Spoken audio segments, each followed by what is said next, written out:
नमस्कार, आपण पाहतात रयत संवाद न्यूज चॅनल।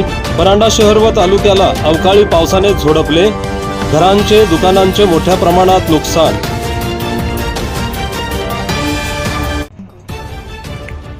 परांडा तालुक्याला वादळी पाऊस व वाऱ्याचा फटका बसला असून वादळी वाऱ्याच्या थैमानामुळे परांडा शहराच्या परिसरातील व तालुक्यातील शेतकऱ्यांचे खूप मोठ्या प्रमाणात नुकसान झाले आहे।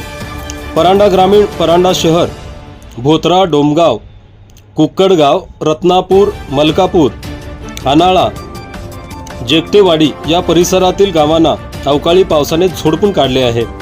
वीज पडून 4 जनावरे दगावली आहेत, तर अनेकांच्या घरावरील पत्रे उडाल्याने संसार उघड्यावर पडलेले आहेत। शेतकऱ्यांच्या पिकांचे मोठ्या प्रमाणात नुकसान झाले आहे।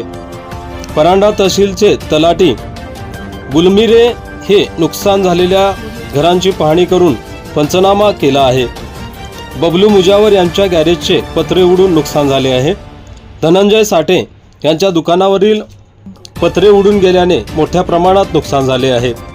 ग्रामीण भागातील शेतकऱ्यांचे अवकाळी पावसामुळे मोठ्या प्रमाणात नुकसान झाले आहे। महाराष्ट्र नवनिर्माण सेनेचे परांडा शहर अध्यक्ष नवनाथ कसबे, तलाठी गुलमिरे, गोफणे आदींनी नुकसान झालेल्या घरांची, दुकानांची पाहणी केली आहे। रयत संवादसाठी फारुख शेख, परांडा, धाराशिव।